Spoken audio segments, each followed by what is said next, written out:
After discovering an ancient mummified emperor in China, it's not long before he is awakened and determined to raise his undead army. It's now up to Rick O'Connell and his family to put a stop to this new mummy menace. Hello, everyone. I'm Caleb J, I'm Connor Eyzaguirre. and welcome to a new episode of Beyond the Bad.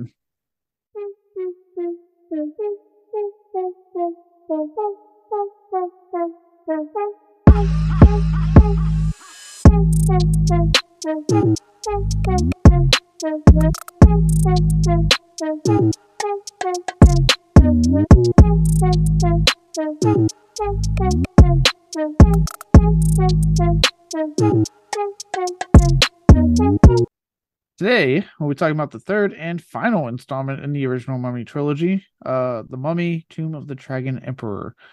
Coming hot off the success of the previous two installments, expectations were high. Unfortunately, the film would become the lowest grossing in the trilogy and get destroyed by critics. On that note, Connor. Oh, I remember going to see this so excited. The Mummy and The Mummy Returns are two of my favorite movies. So yeah, expectations were indeed high. But you change directors to a total creep and you just don't give a fuck. This is what happens. 13% critic score on Rotten Tomatoes with a 30% audience score. Pretty reviled. Consensus reads, with middling CG effects and a distinct lack of fun, The Mummy, Tomb of the Dragon Emperor finds the series past its prime. Yeah, I think that's pretty on the money. Yeah, I made a comment actually to Josh because Josh actually sat through this one with me. I'm like, let's just be honest. Like, yes, some effects have held up in this trilogy, but for the most part, there's a good chunk of special effects in all three films that just haven't held up outside of the whole rock thing in Returns. But the thing is, like, the first two are fun enough that even the moments that may not hold up, you can forgive because the film is just fun that it's like you can get past it. When the film's not fun, it makes those issues just fucking stick out even more because you're not having a good time and you have to watch not great special effects and you're just like, oh god, just let it in. Yeah, Colton and I talked about that when we did The Mummy Returns. My question was about, when you're watching a movie that has some questionable CG effects, like, do you care more about how the film looks or how the film feels? And we talked about how, if a movie's good, if it has great characters, great story, the effects don't matter because you can move past that. But if you already are pissed off, that's just gonna, terrible CG effects are just gonna be another thing that you're nitpicking about because you're already in a bad mood from this terrible movie. And that's what happened with this one. Yeah, like for as much like, and I know Brendan Fraser talked touched on the subject in his cheat cube thing he did recently. Um, but obviously, like everyone's talked about, how the CGI Scorpion King and the Mummy Returns, it looks god awful. But because it's such like you have such a fun time with that film and stuff, it's almost created its own charm with the film. Like you're having a fun time, and then this is just something else to be like, all right, here we go, movie. Let's watch Brendan Fraser battle this horrendously CGI'd monstrosity. When also, for an 8 day turnaround, I feel like it's not that bad for 8 days. Yeah, when he revealed they actually like that happened because they were not given the proper amount of time to do that. I'm like, oh, well, that explains it. Yeah, I mean, I wonder what it would have looked like if they had given the team ample time to make what they had envisioned. I wonder what it would have looked like. Probably better than what we got. Instead, we got The Rock in like one of his very first roles, utter zero lines of dialogue, and get CGI to an actual scorpion. He gets one Arabic line early on in the movie that translates to "It's hot as hell," which makes me laugh. But yeah, we love the Mummy Returns. We love The Rock to an extent, and in the Tomb of the Dragon Emperor, Notwithstanding. yeah, as we witness his mental unraveling at the hands of low box office numbers, we just want to we're kind of just watching to see where this pans out with The Rock right now. But anyway, Tomb of the Dragon Emperor doesn't have these endearing qualities. It's a dumpster fire from beginning to end, and you can kind of feel it. Everybody does not want to be here. It's terrible. Yeah, I got a good laugh when you text me like, I don't remember it being this bad. I'm thinking That, like, uh huh. That was during the prologue where we learned about the just unnamed emperor of China and Jet Li being becoming a sorcerer. And I'm like, oh, this is kind of neat. Good setup here. So that's when I texted you like, is this really as bad as we remember? And then Rick went fly fishing and we met new Evie. And I'm like, oh yeah, now I remember why I hate this. And it's coming back. Didn't take long. No. Real quick, before I ask this question, did you say Rob Cohen is a creep, the director? Yeah. Was there something I missed in the big Me Too stuff when it was going strong? Did I miss something with him? Oh yeah, he got straight up accused of rape.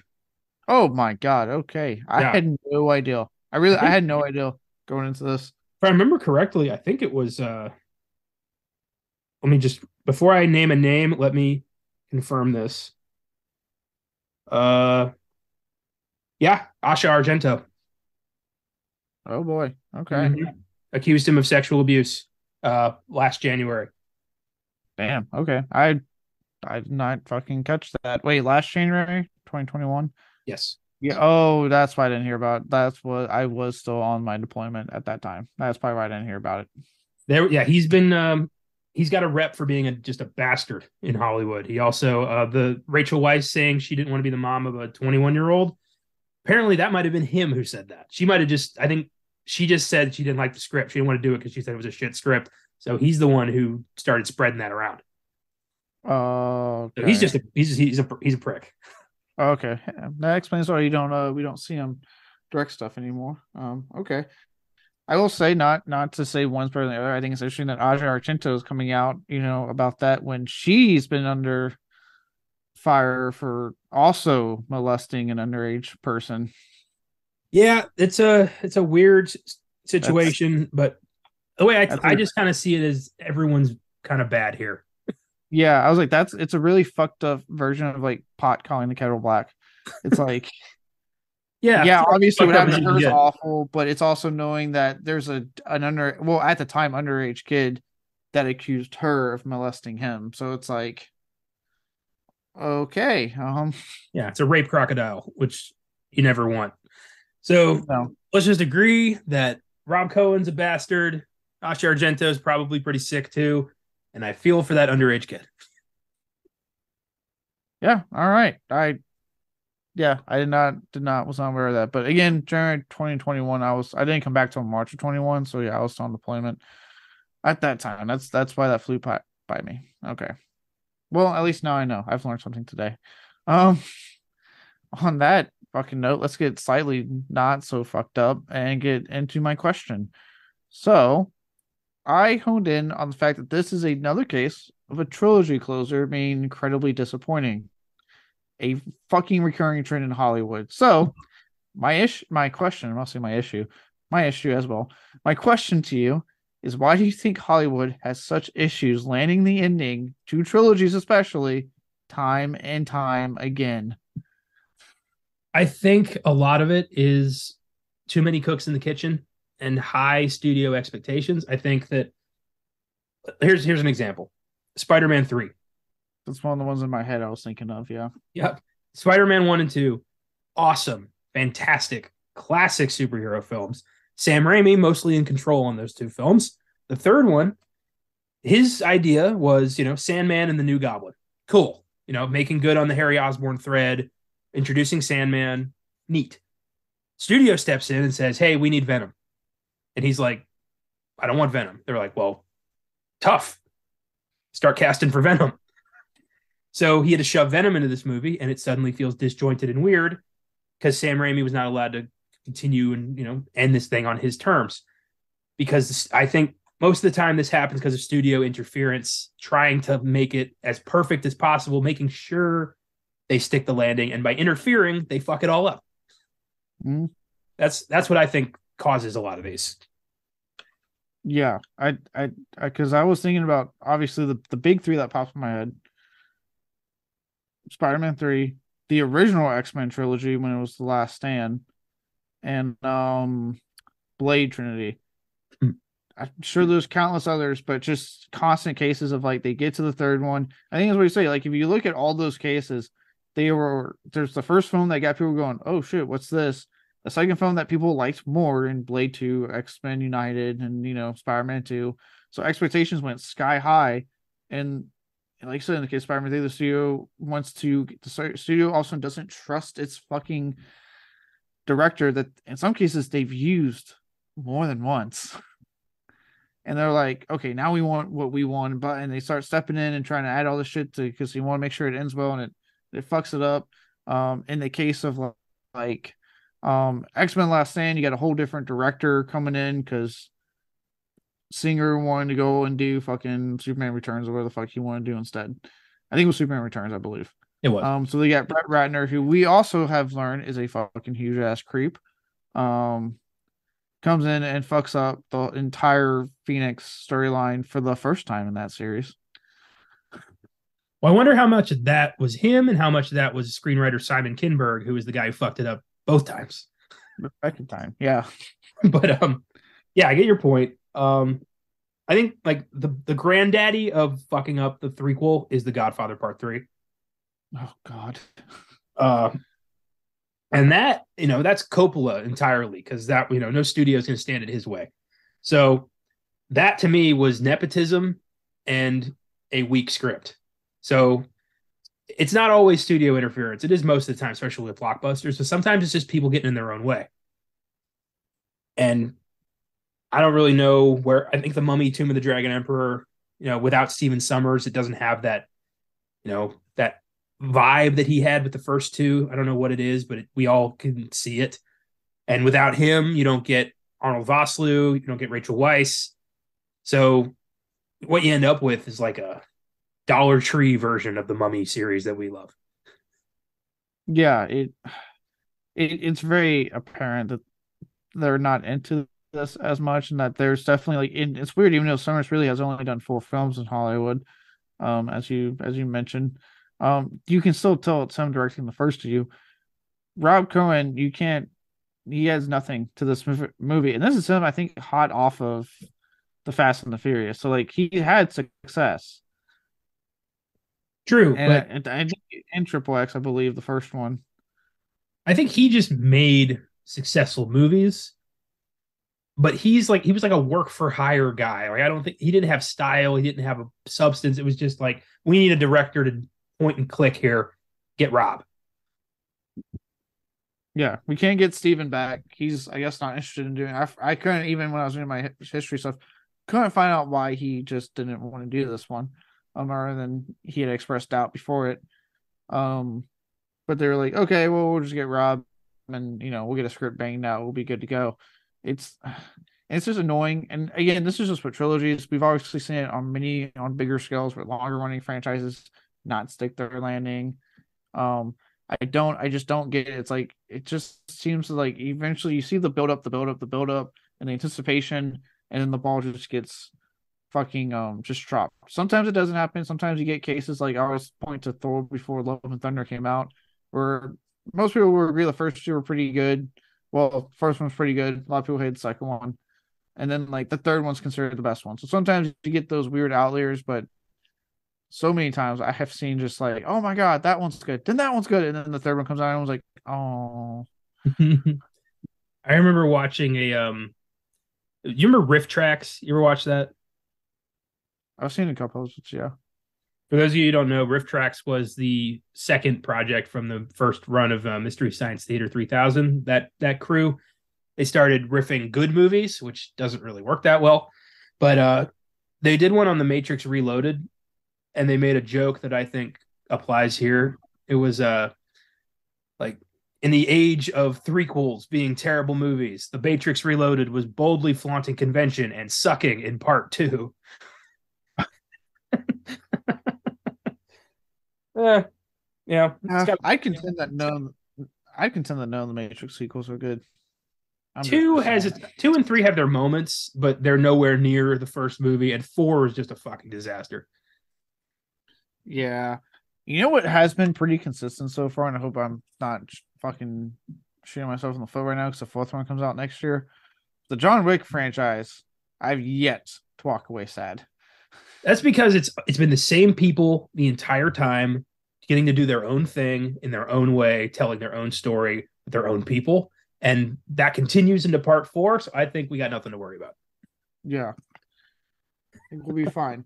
So that one luckily has, yeah, it, yeah, and again, that's just like, obviously trilogy, and even on a smaller scale, like I always like the Underworld series, like before they pumped out like the fourth and fifth film, you had like the first two that built off each other, and then like they ran to a fucking corner, I guess, already, and the third one's like, let's go do a prequel route. Well, Why? part 2 kills everybody. Like all of the major characters, apart from Selena and the guy, were dead. So like, where do you go from there? Yeah, it was like, oh, okay, well, I guess we can't do a third one, so we'll just do prequel. But then they turn around and do a full on sequel with the fourth movie. Yeah, with like a digitally altered Scott Speedman lookalike, which always made me laugh. Yeah, because for a reason he's like, I'm too good for this series. I'm like, what are you doing, Scott Speedman? What are you doing? Too good for what? What are you too good for, Scott Speedman? My God. Yeah, I'm like, dude, come on. So yeah, that's just something I noticed. Figured we talk about that real quick. Just the funness that is Hollywood fucking trilogies. You never know what's going to happen with this. Like sometimes you get a Back to the Future, sometimes you don't. Yeah, most times you don't. Back to the Future and like Evil Dead are rarities when it comes to trilogies. Like there are very few complete trilogies that last. Indiana Jones was one before they decided to go to space. like, Lord of the Rings was great, and then we had The Hobbit. Toy Story was great, and then they made a fourth movie that was good but unnecessary. So there's always like, well, it was a success, so let's do another one, and then you fuck up the trilogy. Yeah, the Toy Story one still bugs me because I'm like, I remember watching the fourth one going like, this isn't bad, but god damn it, unnecessary. Like you had a perfect ending. Why did you do this? Yeah, yeah, that's why I'm glad they have never bothered with Back to the Future 4. I don't need it. If I get Back to the Future 4 like in the next 2 or 3 years, it's just going to fucking depress me because they're going to look old and sick, and I don't want to see that. I don't want to see Yeah. the DeLorean turn into a fucking Tesla. What I'm scared for, and I hope fucking Zemeckis has like this shit in his will, that shit stays in the hands of his estate when he passes, because the studio's just waiting. Considering how adamant him and Bob Gale have been about, studios wanting to redo Back to the Future, and now they've stood in the way of that so many times, I got to imagine they're prepped for like to make sure that stands forever. Yeah. Because yeah, that is one of the few, and Evil Dead has fucking lucked out in that, obviously it's gonna pass his trilogy with the 2013 Evil Dead, Ash versus Evil Dead, the upcoming Evil Dead Rise, but that they've been able to stay successful and good because Rob Tapert, Bruce Campbell, Sam Raimi have stayed on as producers and help produce all these new films coming out and TV show. Yeah, it's good. As long as the right people are behind it and making the right calls and caring about the product, we should never be concerned. The problem is that rarely, if ever, happens in Hollywood. No, and something as big as this, again, as I'm sure people probably don't realize, these were big hit movies. Like these were like huge hits, the first two. So it was like it was a victim of the machine by the time three came out, and we'll get into it in some reason. We'll come back and all that stuff. Yeah, very true. Yeah. All right, you ready for the development hell? Oh, I'm curious. All right. So starting in November of 2001, director of the previous two films that we mentioned before, and I'm sure in the prior episodes, Steven Summers mentioned there being a demand for a third film, so he was aware of it. Obviously being the one Ryan directing these movies. By May of 2004, shortly after during the release of Van Helsing, he would start to express his doubts about having the energy to make a third film, even though the cast had at that point expressed interest in returning. So the cast was like, "Hey, we're game," but he's like, "I don't know if I have it in me to come back and do a third one." That's interesting. It's like everyone's down, and Summers is pulling like I don't feel like it. Yeah, which is weird. I'm like, I get it. On one hand, at this point, you're making nothing but blockbusters. Like those can be taxing on you, but you have a guaranteed hit, dude. If you go back and do a Mummy 3, Because Van Helsing, I can't remember. I don't think it did too hot when it came out. Van Helsing bombed so hard. Universal had big plans for that. They had a theme park, they had a trilogy, they had a TV show. That thing was supposed to be huge. But no.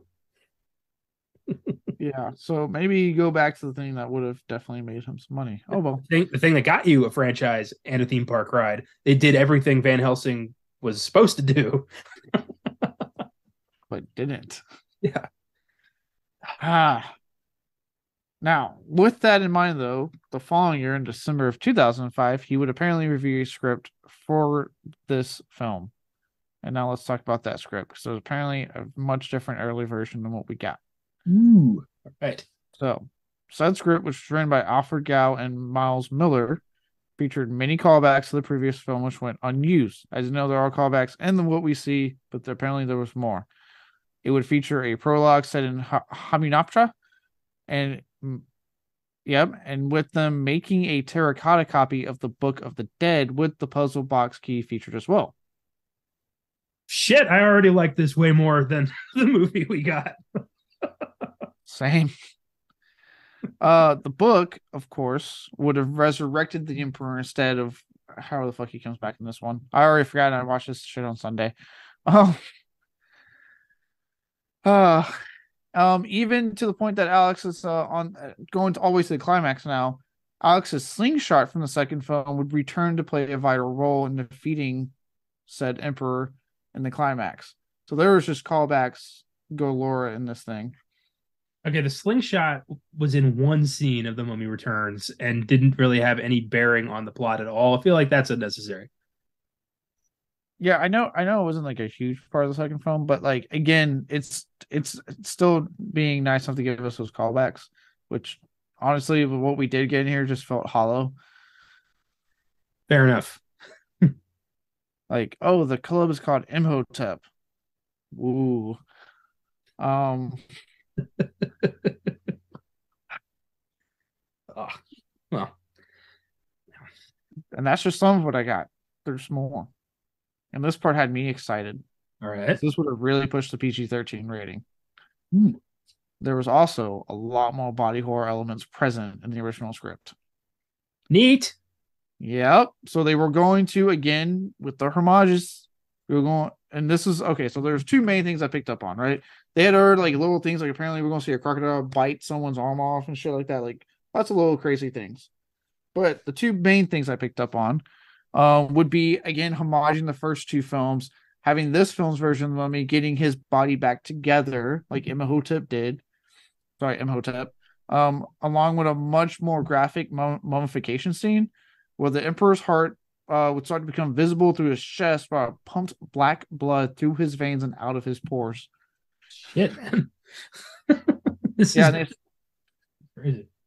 Oh yeah, and they said with like him becoming human again, much like Imhotep, you would see like maggots and like rotting flesh. Like it was again more in line with what they kind of did with the first two films, or at least the first one when he got his body back. Damn. So Universal was on board with all this? So far, yes. But I thought that they said horror doesn't make money. Yeah, they're kind of two-faced now, aren't they? Wait, a film studio being two-faced and constantly flip-flopping on their stance? No way, that would never happen. Bunch of snobby bastards, all of them. I do like how the people came out of the fucking woodworks when they said that comment. Like, the fuck did you just say, Universal? AKA the company whose existence is only because of the horror genre. You can't throw a flare. You can't shoot a flare into a dark cave and then be pissed when things come out of it. You can't do that. I wish they'd gone forward with this. I like this a lot. It sounds creepy. It sounds more in tune with the vibe of the first movie. It's connected to Hamunaptra. For some reason, they made a Chinese version of the Book of the Dead. I don't really. Okay, sure. Yeah, I mean, it sounds like first off, we have a better through line of how we got to this one. Because obviously, again, at some point, you cannot keep beating down the Imhotep drum constantly. So you got to find something new. But this would have been a good through line to still have the stuff we liked from the first two. Or saying, here's the new Mummy, the new quote unquote direction, or whatever you want to call it. You know what I mean? Yeah. Yeah, I like it. Yeah. Also, so the Emperor himself, we can honestly say I don't think was like the most ruthless human being ever. Outside of the prologue. Outside of the prologue. He was kind of a cookie cutter villain, right? Yeah. Especially compared to Imhotep, in my opinion. Well, I mean, they were So both like Imhotep's motivations were more just like, I just want to bang this chick. And the Dragon Emperor is more like, I want to conquer all of the known world. So I think he's pretty. well, either way, he was going to have an even more ruthless personality with even more zero regard for anyone other than himself.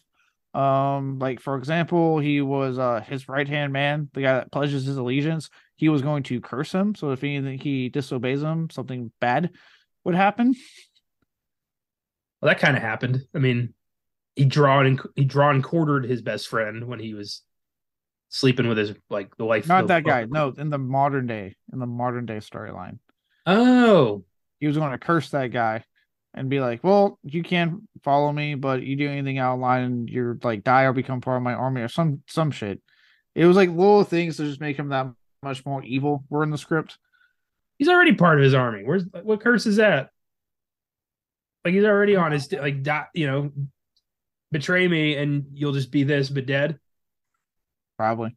That's I think at some point he was going to like actually like punish him because he felled him. It was like ran for him to fell him, and he was going to horrendously punish him for it. okay. Like there was just like other like they just had put more stuff to make him more evil, more of a threat than he kind of is. Also, this one's interesting because this film takes place after World War II. Um, that is the script was originally set in the 1940s during World War II and would have focused heavily on the tension between the Chinese and the Japanese at the time, with several plot elements factoring into that. That would have been way better. Like one of my biggest peeves about this movie is they constantly tease at Rick and Evie being spies during World War II, which we never got to see. Like, yeah, that would have been way better. Yeah, apparently they had someone I think that was like Japanese helping them, and they would have had the Chinese, no, Chinese helping them. The Japanese would have like caught them, and but you know what I mean? Like the tensions would have played out more, and that would have been more of a being factored in several plot threads. And because of that, they would have had instead of the undead versus undead army, which I'll get more into in my fucking awards, you would have had actual humans versus the undead army. Dude, what the fuck happened? Like this is way better. Damn it. Yeah. So, and then finally, the last thing I was able to glean because this thing was long. Apparently, there was a this. I want to get my hands on this original script. Finally, instead of the one-on-one fight at the end, again, I'll get more into that later. The O'Connells would try to complete a ritual to defeat the undead army. So the slingshot for the Emperor, in some way, kind of harkening back to Alex, with this being a focus on Alex, but using a ritual to actually defeat the army itself. And it would have involved the elements that we see him possess. That's cool. What I would have done is I would have had the O'Connells resurrect Imhotep to fight the Dragon Emperor. That would be kind of cool. Yeah, but like they use some like powerful spell to bind him to their will, so like he has to listen to them. And like the plague, he brings the plagues of Egypt to China and takes on the emperor. That would have been a fucking finale. Yeah, I like because I listened to the Oscar Sunday. I haven't listened to the FILMGAZM episode yet, but I listened Oscar. I like the idea of what you're saying for a fourth film, especially with Brendan Fraser being down to come back for like an old man Rick storyline. I like your idea of like Imhotep having to come back, also, but having like they have to form an uneasy alliance. Just something like if they could get unadvisedly come back and have it be a full on reunion. Oh my god. I would fucking love that. And yeah, I like the idea of there being a threat to like all of existence, like, not just Earth, but like the underworld as well, where like Imhotep has like, if Rick tells him like, an Moon will be gone forever if you don't help me or something like that. And Imhotep's like, fine. Like we'll destroy Anubis together or something like that. I don't know. I feel like that would be sweet. I'd watch that fourth movie. Oh yeah. And if they could convince Rachel Rice to come back. I feel like now Brendan Fraser is going to be the guy who could get everybody to come back, including Steven Summers. Oh my god, yes. I think he could do it. And because he's got this boost now. Everyone like remembers fondly working with him. There's a lot of nostalgia going on here. it could work. Look, if we're getting a fucking Constantine 2, apparently, with Keanu Reeves, give me the Mummy 4, but with the entire original cast back and Steven Sommers. Yes. Damn it. Yes. Ah, well, that's all I have on the script. That's all I had. There was a whole lot more little details, but that's all the big stuff I was able to glean from the original script. Yeah. I hope that, I wonder if that is like, out there somewhere. I would love to read. I wonder if it was the same title because it's a clunky ass title. So originally, apparently, the original title was The Mummy 3: Curse of the Dragon. It's not better. How about just The Mummy's Curse? I don't. You know what I didn't mind what they were going to call the fourth one, The Mummy: Rise of the Aztecs. I'm like, that's actually not a bad one. Yeah. I don't know. That would have been a cool movie too. What a Yeah, shame. franchises could have been. Oh, but yeah. So now that we've talked about that script, and if you try to tell me that that doesn't sound any better than the film we ultimately got, well, I don't know if we can be friends. Let's move on to casting, because boy, howdy, casting. March of 2006. Oded Fur, who you probably all hopefully remember portraying Ardith Bay in the first two films, aka the worst best magi in history. I want a job where I'm told to do one thing and then I just watch it happen and then react afterwards. That's a good gig. And no one punches you for it. They just go, "Hey, okay, we got to take care of this problem now." The first one, admittedly, okay, I'll give you what we've all let one undead creature escape from hell, and that's on us. But twice, the second time, you just watched everything. You were there. You could have shot somebody. You could have put a grenade in Imhotep's corpse, but no, you just waited. You watched the ritual unfold in England. Ardeth, Christ Almighty! It's like you want this. We had that whole scene where like he turns to the camera and pulls his shit down. And you're like, oh, and you're like, wait a minute, all that shit just went down. You've been there the whole time. Him and Rick just watching the ritual happen in the museum, like Imhotep's about to come out and not stopping that, is to me the most insane character moment in the entire franchise. Yeah. Oh, my returns. Look, my returns. Gets by being a shit ton of fun and a whole lot of elements I like the banter between Rick and Jonathan is always fantastic, and many other little things I enjoy about that film. Yeah, if you want to hear my thoughts, check out the most recent Filmgasm where me and Colton kind of ripped it apart, but in a joking way. It was like a roast. We had fun. We do enjoy both the first two mummies and on Filmgasm. We just don't like this one. But good old Oded Fur, Magi of the Year, I guess. Well, wouldn't make a lot of sense. Plain, Why would he come to China? His job's to stop this creature from coming out. Not every creature. It's not all his job. He got promoted after the first two films. Like, okay, look, you're really good at letting it happen, but then stopping it. So we're promoting you. You're going to Shanghai. Congratulations. Good job. Or either way, for whatever reason, he was the one to first claim in 2006 that Summers told him a third film was in development and being written with only Brendan Fraser and racial racist characters returning at that time. That's a weird conversation to have. Like, hey, buddy of mine who was in the first two, I'm writing a third Mummy. You're not involved, but you want to hear about it? How do you have that conversation? That's so weird. Like, hey, we're working on the third one. I'm not writing you into the script. Like, all right.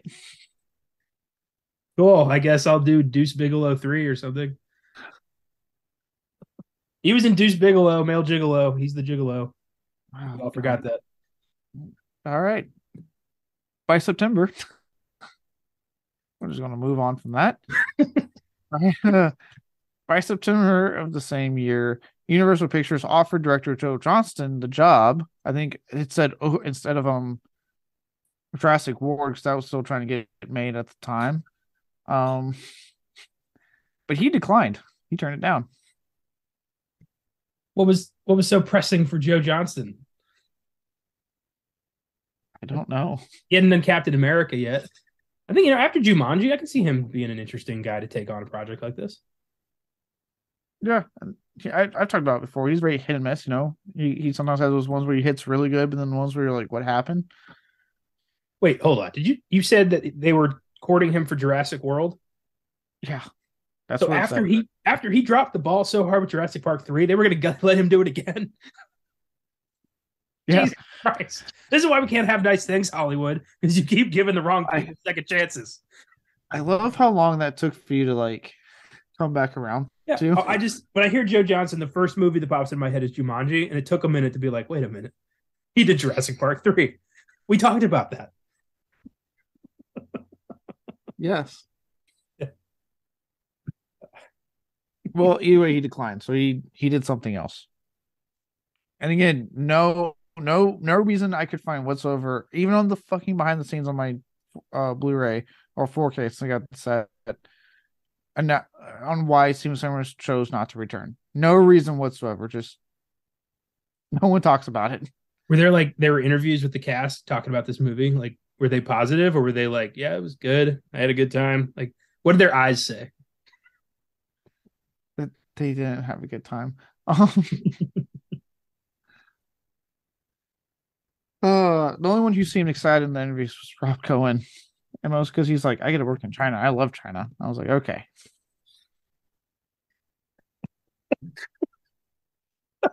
He's really honed in on how much he likes China. I don't know why I find that so funny. Just it's like, come on, guys, isn't this a blast? Like, it's China. Like, dude, you got to make a movie. It's like, oh, what? Make a movie? Oh, all right, action. Just seems so secondary to his Chinese trip. Oh God. Well, speaking of that man, in January of 2007, Universal would announce Steven Summers would not be returning to direct. Again, keep in mind he's talking to an actor that a film is being written and in development, and Universal goes, "You're not directing." And now I'm picturing them at like Trader Vic's or something, and like Steven Summers and Brendan Fraser are having a drink. He's like, "So I got part 3 written here. Like, I'm gonna direct this. We're gonna have a great time." And on the other table is like some Universal executives, and one of them just gets up and comes over, and is like, Steve, you're not gonna be directing this one." And Summers like, "What?" Another guy comes up and just grabs the script. He's like, "We'll take this." And then lunch is awkward for the rest of the time. We've already called Joe Johnston. Has he said anything? Not yet. Why don't you try this? It's the first draft of G.I. Joe: Rise of Cobra. Oh boy. But yeah, Universal said he wouldn't be returning, and that they announced that, and then at the same time said they were in talks with Rob Cohen to take over directing duties. So not only were they like, he's not coming back, we also already have a guy we're talking to. You guys remember Fast and Furious? You guys like Fast and Furious? You know what's weird? The Mummy and The Mummy Returns were huge financial successes. So why this sudden lack of faith in Steven Summers? I have no idea. Was it because of Van Helsing? Never mind. I totally forgot. Yeah, it's entirely because of Van Helsing. Never mind. That movie bombed so hard, everyone was like, get all of our projects away from him. He's not the band anymore. Oh, God. You can have 100 successes in Hollywood. You fail one time, your name is dirt. Yeah, pretty much. Unless you're like Yuri Bowl or M. Night Shyamalan. Somehow you just keep on going. Yeah, some people can turn that into a superpower. It's weird. So remember when Star Trek producers announced a new Star Trek movie was coming, but the cast hadn't been talked to yet? Oh, I like where this is going.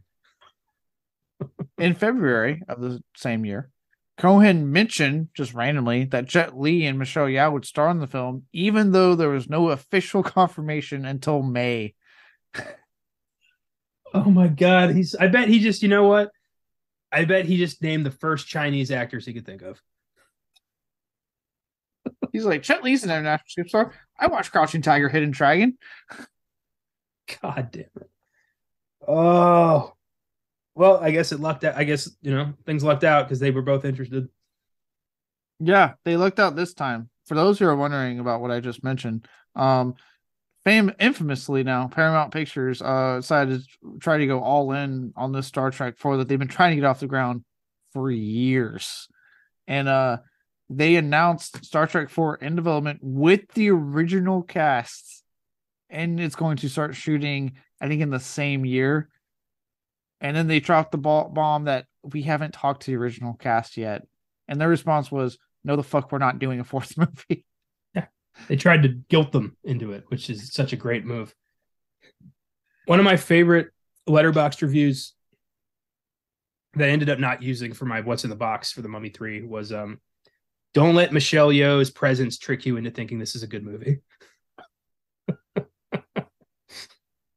Yeah, it is. She is so much better than this. Like, she does not need to be here. Oh, she's a lot better than this. For those who have watched this year alone, Everything Everywhere All at Once, fantastic movie. She is great. Yes, indeed. Yeah. So yeah, luckily this one worked out for good old Mr. Cohen because they were interested. Fraser would rejoin by April, so he would come on board back to it. Wise opted not to. Now, I know that we talked about it earlier. Apparently, Rob Cohen spread false rumors on why. These are the two reasons from her mouth, that she gave. First, problems with the script. She wasn't a fan of the script. And also, she just gave birth to her son. Because if you guys don't know, she's married to Mr. Daniel Craig, and they have kids together. Were they together at the time? Maybe. I'm wondering. I think so. I know they've been together a while. A while. But they don't talk about it because they're both amazingly private people. That's true. They got married in 2011, but they have a kid together. So yeah, I guess they were just together. Okay. Mostly, was she with anyone before him? Didn't say it on IMDb. If so, okay. Nobody famous. So possibly, but either way, she had her son. So it's like, no, whatever he was spreading, Rob Cohen, not Daniel Craig. I don't think he has ever said anything bad about her in anything. So it sounds like they got a strong marriage, which is good. I'm happy to see, hear that. But regrettably, Rob Cohen's rumor became, that's what I always thought her reasons were. I just assumed that's what it was. Nobody ever looked into it. I feel bad about that.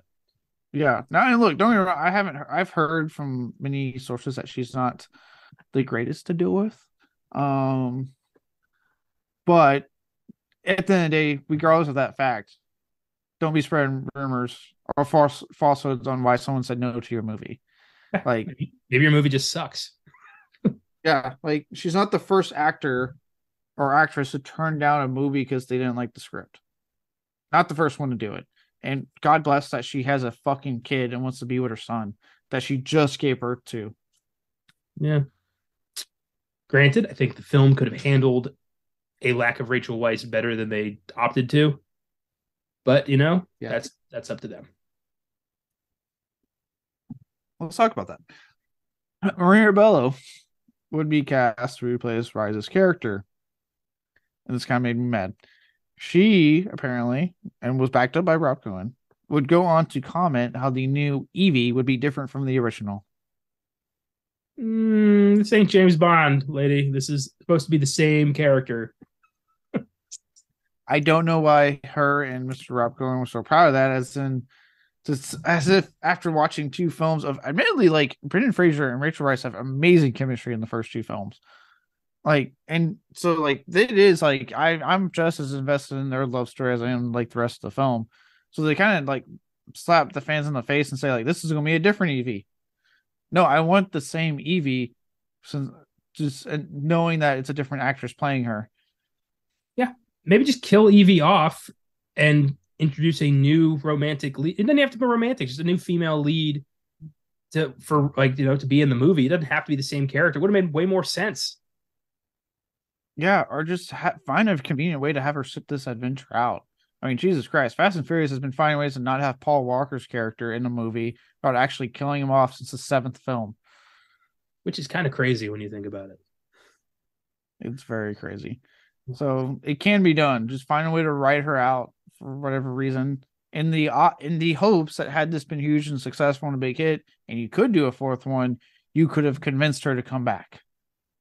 Yeah, it's really ridiculous. Just say she was, away at Bembridge doing research, something, working for her doctorate. I don't know.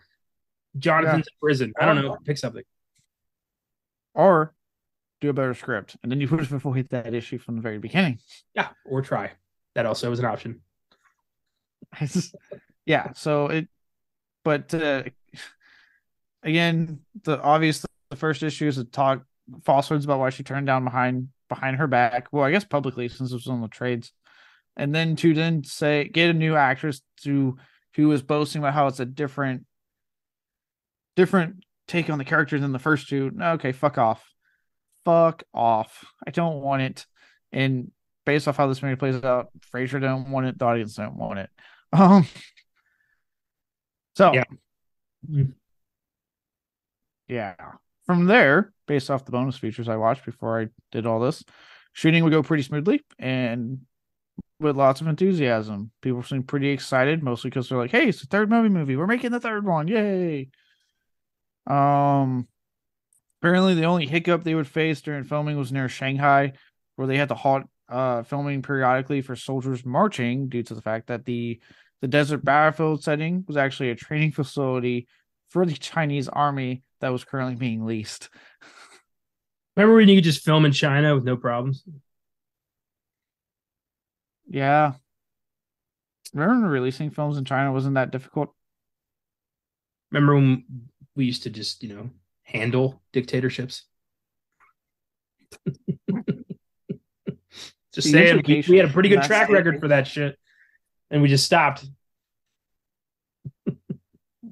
Now we've been over backwards for it. Mm. But yeah, that was the only hiccup on the actual filming process was they picked the same side as the Chinese army did for some training and had to accommodate. I do love that though. They're like, cut, because the Chinese army has to walk through the shot. I hope that no matter which way the camera was pointing, they always had to walk through the shot. If I was ever in charge of something like that, I would make a point to ruin their shot, at least for a little bit. Right, especially if I'd met Rob Cohen and he was every bit as detestable as I imagine he is, I'd be like, I'm going to ruin this guy's movie. What are they going to do? Well, the military. Get mad at us. Watch what happens. Yeah, all we got to do is pull their visa. They're fucking out. And they're gone. That's funny. Well, all that enthusiasm, all that smoothness happened during filming would not translate to release.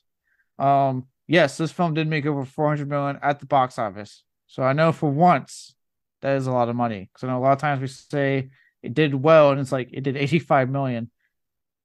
I know what this sounds like, 400 million, a lot of big numbers, but this is the thing. The first two made a whole hell of a lot more than 400 million.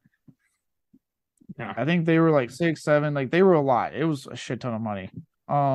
So because of that, this would still be the lowest grossing in the trilogy, kind of proving that audiences weren't on board anymore. As we mentioned, critics were also pretty harsh on the film as well. So it kind of was like, okay, critics and audiences were both kind of saying like, we're done. We don't like this anymore. I miss when $400 million was a lot of money. These days, I don't get out of bed for $400 million. The Rock is losing his mind over that much. Yeah, 400 million. That's how much Black Adam about made, and he was expecting somewhere in the $800 billion range. So the fact that he didn't get his wish is kind of driving him insane, and we're witnessing it happen because he keeps vlogging all of it.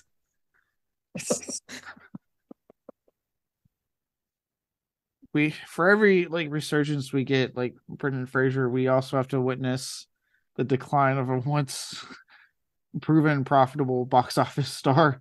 You know what I think happens? I think there's got to be like a balance in Hollywood. So like every time one comes back from the ashes, another is pulled down. I think that this time it was Brendan, and I think Dwayne Johnson's in the middle of his pull down here. You think he's just gonna keep bugging James Gunn? Like he just busts into the meeting, like, all right, so I know how we can fit Black Adam 2 into this whole equation. And Gunn's like, no. I keep expecting him to leap off a skyscraper in the Black Adam costume. I am Black Adam. Oh man. Yeah, it is funny though how like, one can live, another must die. It's a vibe I get in Hollywood.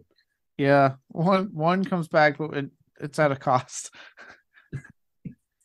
You know what? Frankly, look, I like The Rock. I think he's a nice guy. His movies are good. But I am willing to sacrifice Dwayne Johnson to get back Brendan Fraser. Same, honestly. I like the guy. He seems nice, but the way he has been acting, it's like, dude.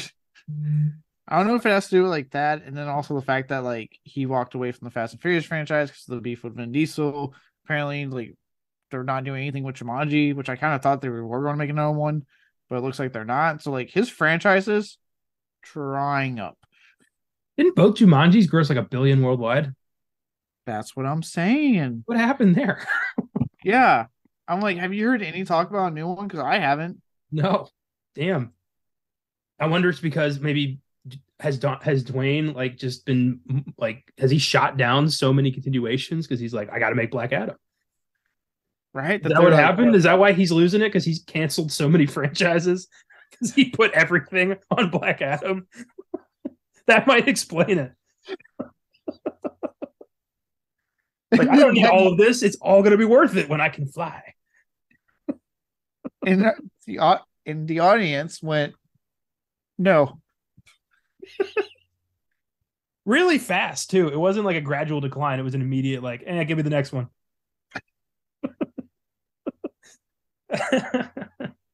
Not this one, Dwayne. Let's try again.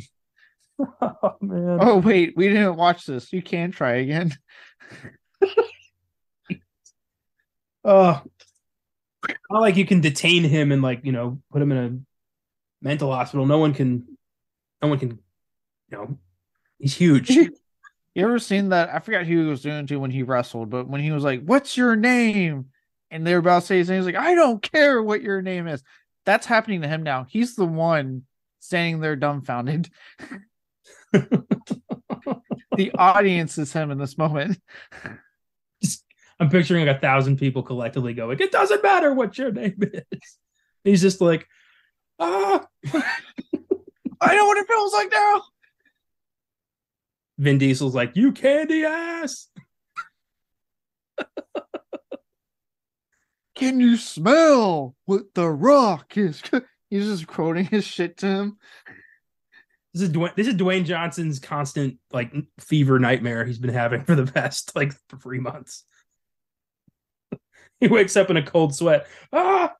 He's like clutching a lamp that's like completely broken now because he snapped it in half in his sleep. Oh God. God, sorry. Just what is going to happen with Dwayne next? It is. I didn't. If you would have told me any like big A-lister celebrity would go off the deep end, he would have been the last name I would have thought.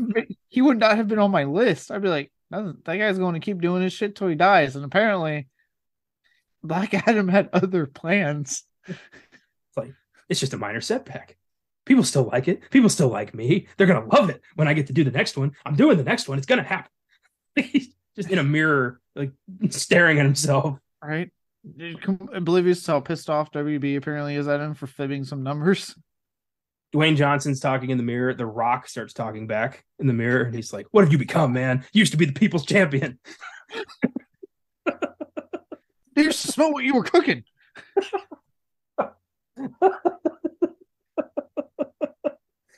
Oh, my God. We got to pitch this. This could be the next big thing. This would be his comeback. He does a movie. He does like an adaptation like movie. Yeah, exactly, like Birdman or something, but like with The Yeah, Rock and Dwayne Johnson. the man who had it all in one movie caused him to lose it all. This is fantastic. Oh, what fuck were we talking about? Mummy, Tomb of the All Dragon Emperor. Yeah, that's right. right, so getting back on track.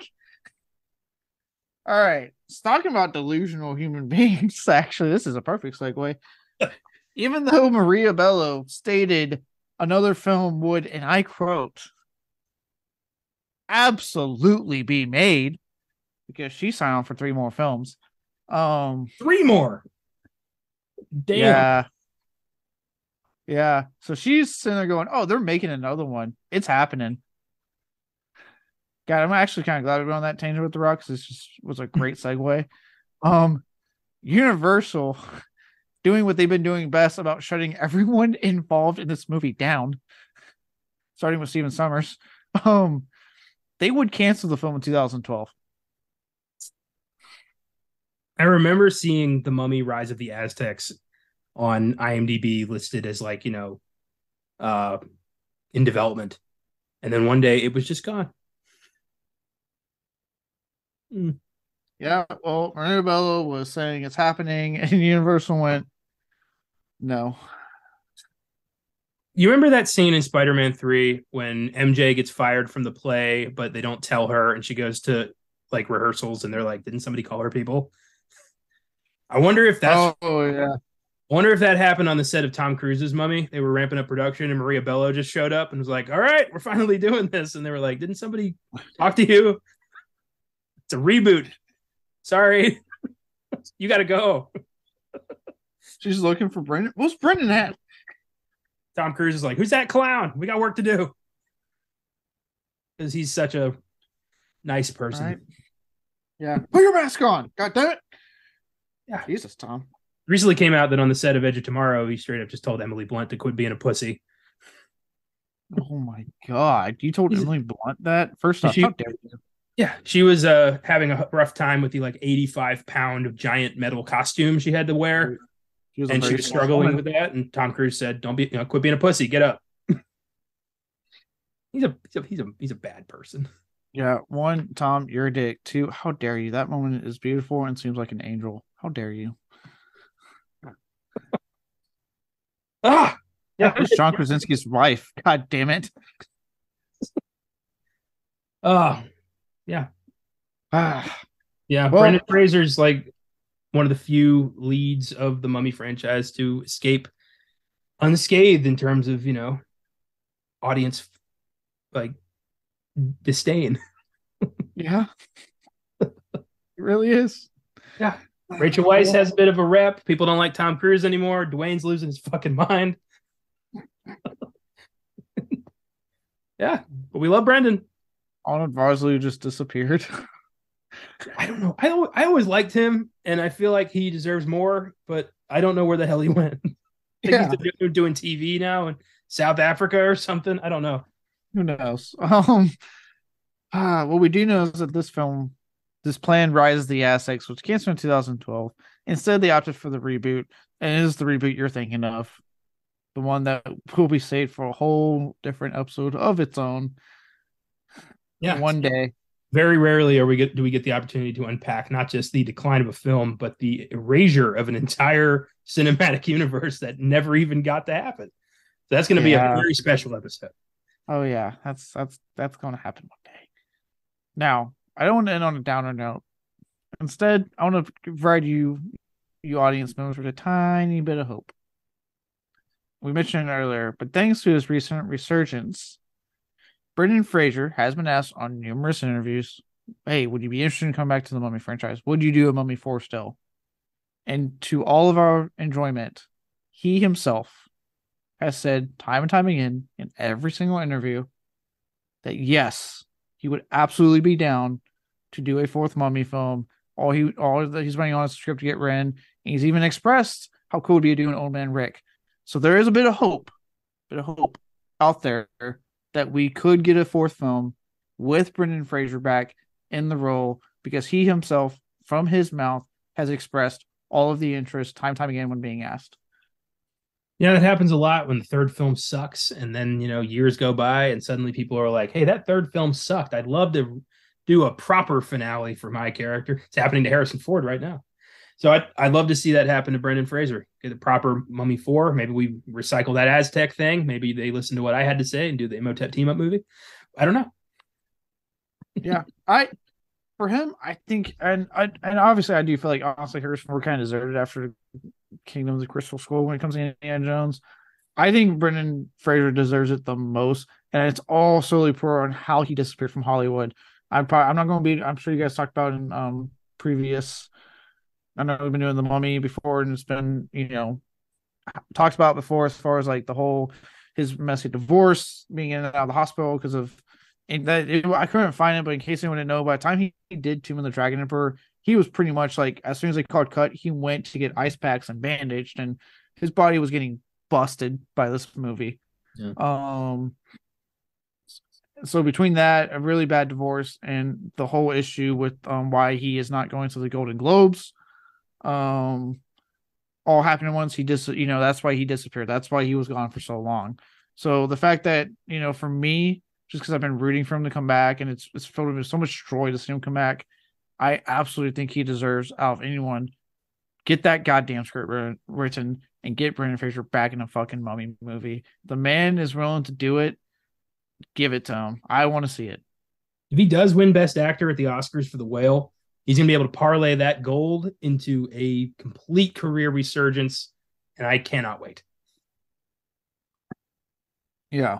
So there's the hope. Hopefully, we, one day in a year or two from now, we get some confirmation of, hey, fourth Mummy film Brendan Fraser announced.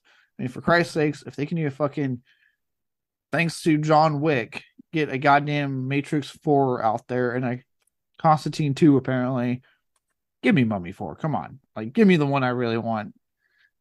Harrison Ford's like literally 80 years old now, and we're getting another Indiana Jones movie. So I think that, it is possible. Yes.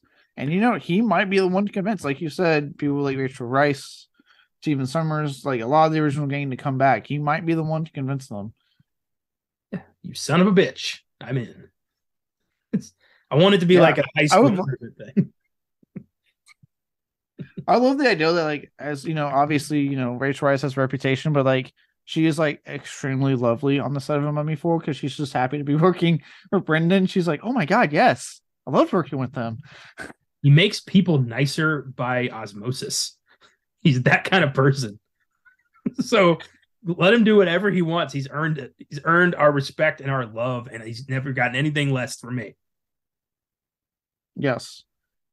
So yeah, I'm all about it. Bring one on with him back, and hopefully the whole gang, if we're being honest. So that's what I want to leave you on. I know it's a stretch, but it's a little bit of hope compared to the fact that this film sucked and caused the entire franchise to stall out until we get the reboot that sucked even worse. Yeah. Okay.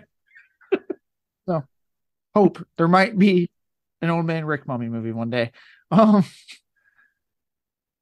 That's all I got for Development Hell. A lengthy, meaty one this week. Nice. Yeah. We needed answers for this travesty. Yes, we did. So let's move on and let's finally talk about the awards. Let's give out our awards for this. Should be interesting. First up, the Zack Snyder. I just want to point out real quick because I do have something for this one this time. Snyderverse fans, it's over.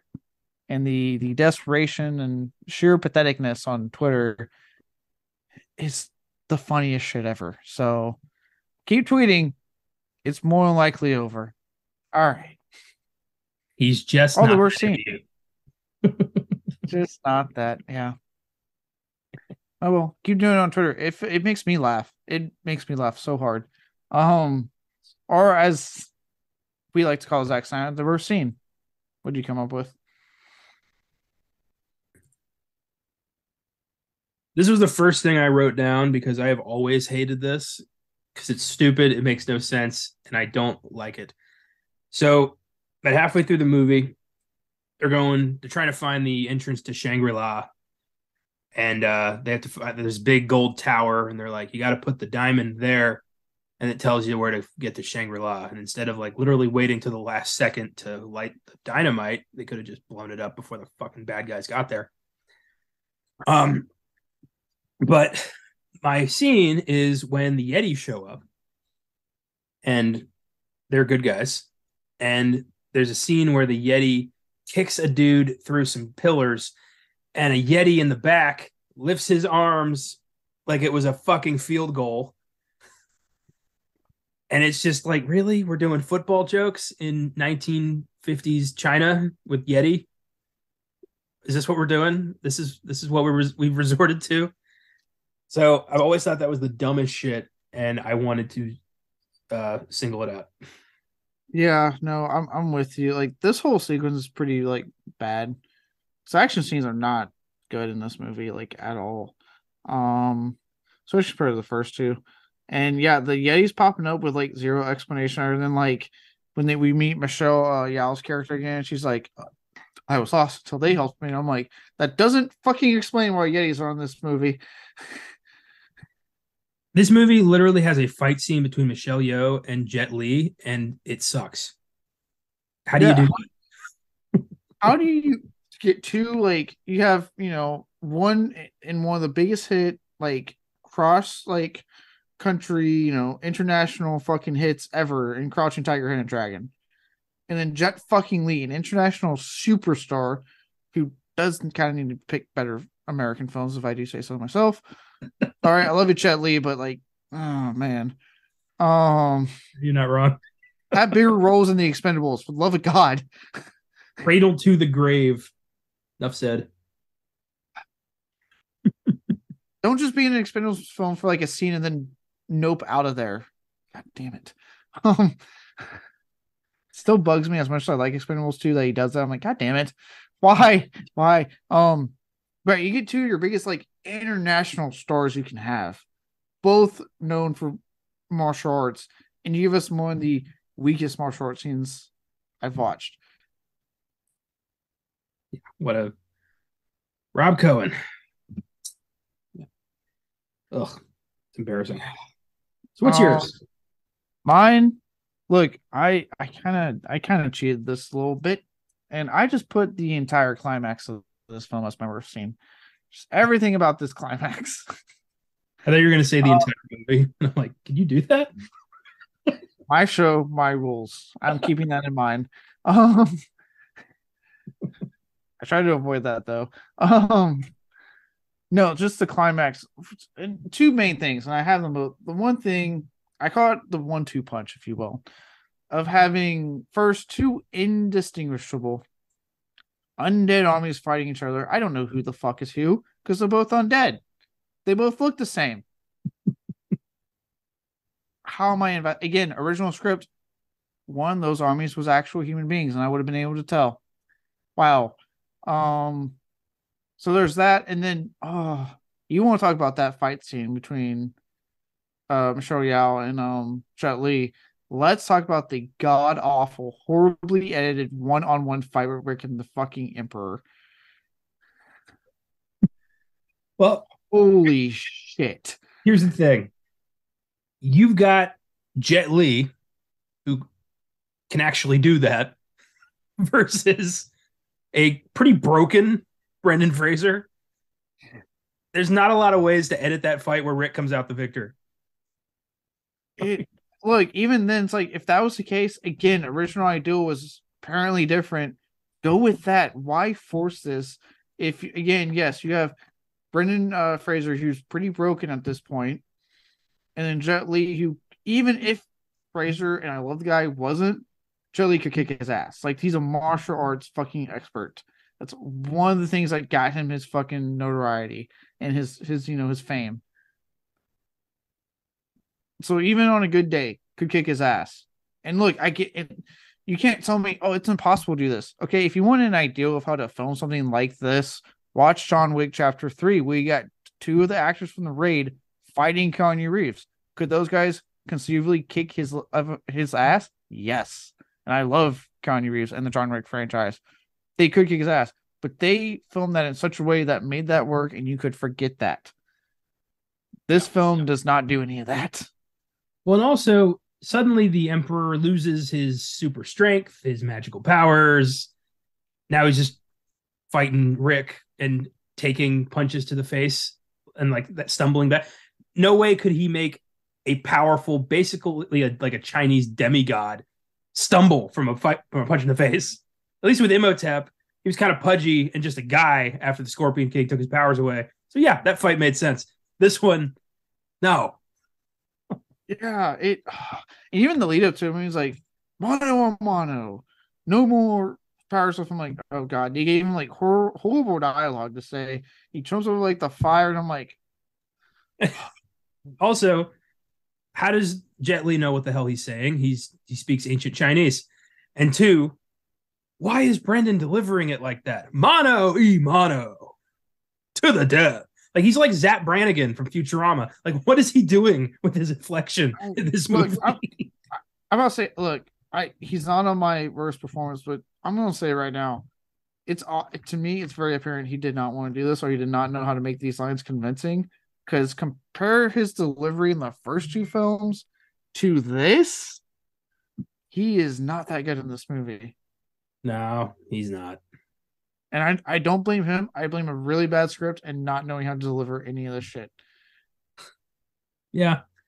It was weird. The two guys who wrote the final draft also wrote the first draft. And they got sole writing credit.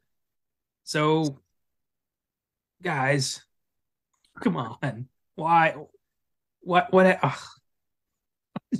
Doesn't make sense. It doesn't make any sense. But yeah, that's what I put. I just cheated and put the whole entire climax because it is.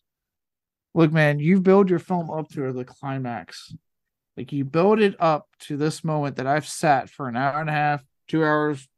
Fucking, if you're Lord of the Rings, 3 hours. If you're the fucking Zack Snyder's Justice League, 4 goddamn hours. You've built it up. Like you better fucking deliver.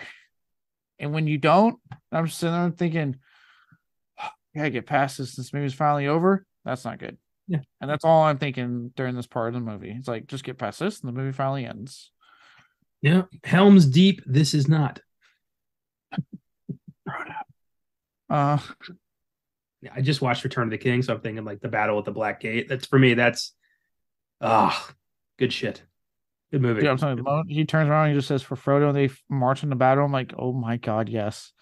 My favorite detail is that Merry and Pippin are the ones who immediately follow him into battle. It's like, yes. Yeah. So that's what. Remember what a good movie feels like? Good times. Yeah. But yeah, I get it. The climax of this thing feels rushed and underthought, and just kind of, the Emperor goes out like a chump. Like this is a guy who can control the elements, can turn into a fucking dragon. Why is he taking punches from two dumb Americans? I don't know. But yeah. Fuck this climax. Moving on to the Ed Wood, the worst line. Boy, howdy. What'd you come up with? Oh yeah, this was rough, but I wrote down a placeholder that I intended to change once I heard something worse, but admittedly, the more I thought about the placeholder, the more it pissed me off. So I kept it. It was right at the beginning when quote unquote Evie is doing her book reading, and they ask her, "Is this really based on you?" And she says, "Honestly, I can say she's a completely different person." And I thought, I had that written down originally. How dare you? We're already upset about this.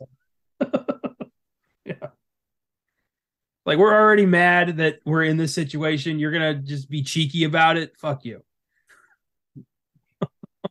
Yeah, that line immediately pissed me off. And look, I want to say right now, I usually don't really like it when they do that. Like you better like, if you're going to do it, I better like the character more. Like when Don Cheadle did in Iron Man 2, at first I'm like, God damn it. But then like I like Don Cheadle way better in the role.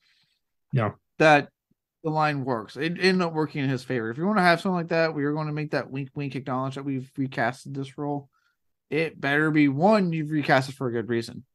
Two, we like this guy and our gal more on the role, right? In the case of like Iron Man, right? We all know fucking the original actor. I'm mind blanking right now. I love that you don't even remember his name. Does anyone? Terrence Howard. I know because he recently announced he's retiring, and everyone was like, "When the fuck did you do any movie since Iron Man?" And Okay, Terrence. Yay. But when Terrence Howard, we all know the story is that he was asking for more money apparently than his fucking the main actor. Which, I mean, look, all semantics aside of how much actors get paid, the main actor will always make more money. That is a given. They are the main actor, not you, Terrence. So the fact that that's why he got taken out, okay, that's a good reason to recast him. Okay. And then, again, Don Cheadle has like completely owned that role and actually won the suit. Unlike Terrence Howard, he makes a reference to doing it next time and doesn't do it next time. Um, it worked out. In this case, we know it had everything. We know the reasons are kind of shitty. It's that she had a problem with the script, which could just fix the fucking script. And she wanted to spend time with her kid. And it's almost like they punished her for that. And then yeah. again, the other part is she says that line, she's not a better Evie. So it's like I'm just going, you said that line and I fucking hate you throughout this movie. I have a follow-up that was so close, but it was so fucking horrible. I want to hear if you picked it. Okay. Mine, because again, I did have that line written down. Then something else came up. And the reason I wrote it down is because, look, the first two mummies, there weren't really a lot of sex puns because these are, at the end of the day, family adventures. The adult aspect was in the horror that they did kind of sprinkle throughout the first two films that I quite enjoyed. And as far as like anything sexual, it was literally just like the romance between Rick and Evie. But there was no like not a lot of puns ever really being said a whole bunch and stuff. So when we get to the club and Alex starts rearing up with his horn dog ways and goes, "Now, if you'll excuse me, I've got some excavating to do." I could sit there and think, I was like, when the fuck did I put on a James Bond movie? Yeah. I gotta say I disagree with you on the family film aspect of it. I think that they became that because they're a lot tamer than they could have been. But like, especially the first time, you got straight up like ass in the first movie. Yeah, family.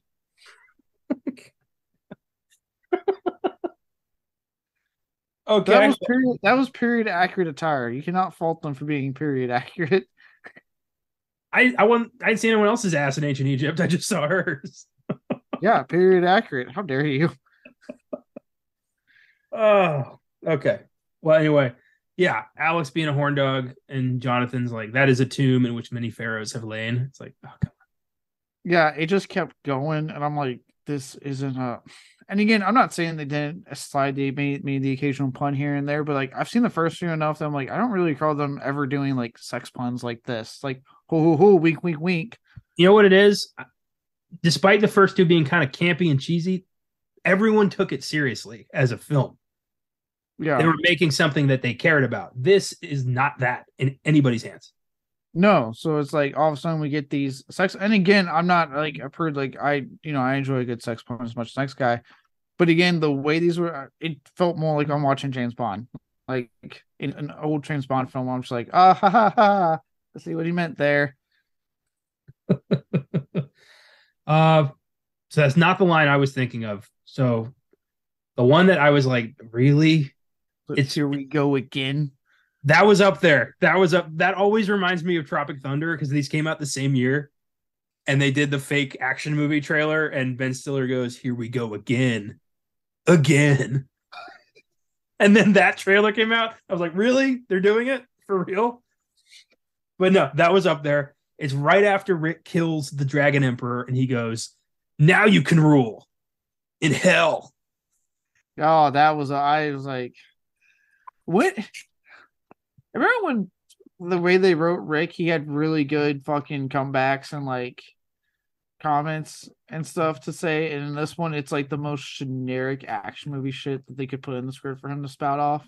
I still love in the first one. It was my favorite line that I picked for the Oscar Sunday. It's when they're in the bar and the Winston's complaining about his life, and Rick just goes, "Yeah, we all got our little problems today, don't we, Winston?" Yeah. After everything he's been through. Yeah. Like, I miss that. Like stuff you need Summers for this world, man.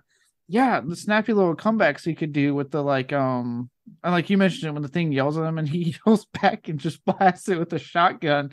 Like, yeah, or like in the second film when they go meet his buddy, the airplane dude, and he's like, you know what, you're right. I'm gonna shoot you in the ass. It's like we don't have time for subtle. It just blasts the door open and kicks it. Yeah. It's great. You love Rick. He's endearing in the first two. He's irritating in this one. Oh my god! Or one of my favorite line was when in the first one they get off the boat and Benji's like, boasting how they got the horses, and he's like, if you haven't checked, you're on the wrong side of the river. The way he delivers that line. I love that. I love when he finds Benny on the boat and he's gonna kill him. And Benny's like, think of my children. And he's like, you don't have any children. It's like, someday I might. Perfect little banter between him and Benny. It's like, I'm so glad we have those two movies and we can constantly go back to those, because this is just so bad. I see why this completely tanked the franchise. It's a disaster. No, that line, like, God, the lines he just spouts off. Like I said, it's just generic. Like, now you can rule in hell. Like, oh boy, what movie did you watch before you wrote that shit down? I wonder how many times that happens. They're like, the work for hire screenwriters are like, oh, I gotta have a mummy movie on Universal's desk by 9 a.m. I better watch some inspiration. Like, what do they put on and then steal from? Apparently everything. Oh, all right. This one should be interesting because I know I said to go outside the box with my worst performance and not go for the easy hanging fruit that I'm sure is easy for everyone. So now for our Steven Seagal, the worst performance, what do you go with? Frankly, I don't have the heart to give this to Brendan Fraser, so I didn't. And Maria Bello is just, look, she's not, or the performance isn't bad. It's just she's stepping into big shoes and nobody wanted her there. Okay, she was the low hanging fruit I mentioned. Like, that's the easy one to go with. So I was curious if like you went for that or something different. Because I was like, let me go for something different because that's just too easy to go with. Yeah, I'm with you, man. I gave this to Luke Ford, who plays Alex. Did we pick the same guy? He is such a piece of shit in this movie. Yeah, like it. Call me crazy, but in the second film, in Returns, he's one of the few kids I like in film. Mainly because his banter with his uncle, with Jonathan, is some of the funniest shit when they banter together. Yeah. That and him fucking with Loch Nah on the train, like knowing they can't hurt him. I love that. The kid's got balls. Yeah, you could tell, oh, this is like Rick and Evie's kid. And this one, I'm like, the whole, like, he's not talking to them because of this. I'm like, there's a whole lot of movie that apparently just fucking happened that I didn't see. Yeah, I also, does it kind of bug you that he's British in part 2 and American in part 3? Yes, and that he kind of has the same love story going on as his parents, and it even starts to get pointed out in one scene. But I'll say more on that later for my next award. Yeah, it's just the character's played as such a douchebag, and I thought the performance was dry and unconvincing and irritating. And when you've got a 11-year-old kid upstaging you with as your character in the previous movie, you got to reevaluate, man. Yeah, and then again, there's more sex puns, and him and Rick have to talk about the guns, and he's like, "If you want power," and I'm like, "Oh God." I'm like, Jesus Christ. They literally say it's not about the size, it's about how you use it. They literally say that. I was just sitting there rolling my eyes. I'm like, I think it was his kid too. I'm like, you're going to say that to your man because you know how your pop's there, bud, because you know how you came into the sport. He fucked your mom a lot until she got preggo. Yeah. you can blame Imhotep for a lot of that because we learned that they are pretty much danger sluts. Yeah, so guess what, bud? Your dad probably knows how to use it because you're on this board. Um,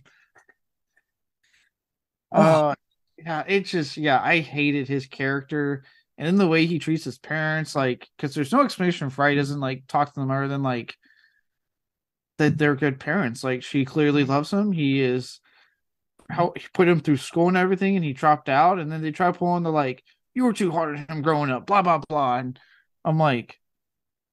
Was he? Because I just watched in the sequel the whole scene where he is running against the sun to save his kid's life. yeah. How about a little gratitude, Alex? You're like, did you go back and watch The Mummy Returns and then talk about how much your parents don't love you? Go back, watch the movie you were in that we all liked you. Oh man. Also, what was this whole like living in his parents' shadow thing? Like the Mummy is considered a fictional story in this universe. Like there's not, there's no O'Connell wing at the museum with like, Imhotep and the Hominoptera artifacts and all that. Like it's not well known. It's like, what are you talking about? Yeah, he keeps saying how he's like one day I won't be the son of Rick O'Connor. I'll be uh he'll be Yeah, my father. What he says. the professor's like, you're certainly Rick O'Connell's son. And he's like, well, hopefully after today, he'll be known as Alex O'Connell's father. Yeah, and I'm like, where did this come from? Like, yeah, Rick was a known person in the first two films, but amongst the criminal fucking organizations, Yeah. like He it was was hinted that he didn't always play on the side of good to get shit done. he was a pickpocket who joined the French Foreign Legion, killed quite a lot of people, and yeah, was kind of a scoundrel till he met your mom, and then in part two, rinse and repeat. I mean, he literally was robbing banks with Izzy. Yeah, like his well-known you're talking about has a lot to do in the more criminal underworld Not than it once does. has Rick O'Connell ever been considered a great scholar or an archaeologist. Yeah, I think you're confusing that with your mom, there, buddy. And even she's a fucking author now. Like again, they didn't really find anything. Like the only thing they had was that giant diamond, and Jonathan sold that for his fucking nightclub. Yeah, I was like, if anything, you should be mad at your uncle. He is. Yeah, the only thing they have to show for that whole adventure is your life, you little shit. Fuck you, Alex, in the Tomb of the Dragon Emperor. Not you in Returns, because I quite love you in Returns. We love you, Freddie. Both Luke Ford, you can rot in hell. Yeah. Oh, I like how we both went outside the box and stood up on the same person. Yep, it happens. All right. Well, on that note, that's the Michael Bay versus filmmaking decision. What did you come up with? Well, this time I did go for the low hanging fruit. Recasting Evie was a terrible decision that should have been rethought, and they should have just killed the character off or written her out. But recasting was a terrible idea, completely fucks with the chemistry, and makes this movie feel completely disjointed from the first two. Yeah, like we talked about earlier, like try to tell me that him and Rachel Weisz don't have amazing chemistry in those first two films, like you, to the point that when you do in the sequel and they're getting all lovey-dovey and trying to get it on in several scenes, like you like yeah you believe it, like you feel like that this is a Mary Cooper very much in love still. I don't feel that in this one, mainly because Brendan Fraser looks like he doesn't want to even fucking be here and he's tired. And she's trying to make this a new version of the character, and it's like, and then I like a part of me feels like when they have their scene when he wakes up in Shangri-La and they're like kissing, a part of me also was like, she's not the real Evie, stop it. I felt almost betrayed. I do find it kind of funny that like Fraser's very well aware he's on his way out here with this franchise and is like, this is, I better get paid for this. And Maria Bello's like, I am about to embark on a grand adventure, 3-film contract. Here I come. It's completely different vibes here, and it's not meshing, and it comes across in the chemistry. They should have, god damn it, they should have just not recast it, but like you said, killed her off, or like I said, had this, and keeping your options open if this is a huge success and you fix your script issues with the next film, find a reason to write her out. What would have been an awesome story? Evie's dead due to like a mistake Rick made or something, and the movie is him trying to get the Book of the Dead back to bring her back and realizing along the adventure that she's at peace. That yeah, and then that would explain a lot more with Alex being so estranged from them. He blames his dad. There you go. We just rewrote the Mummy 3 in 5 seconds. We did a better Yeah, job than they did. yeah, and then you could have guess what? Had it ended with they all come together. Rick realizes Evie's at peace. He's at peace with it. Alex forgives him. And then you could either have it go on with Rick and Alex, or just Alex now being the lead. You could have done a much easier transition that way. Yeah. And you keep the title The Mummy's Curse because, the curse of, maybe Alex resurrecting her in the second movie had consequences. Yeah, there's a whole lot they could have done. They chose not to.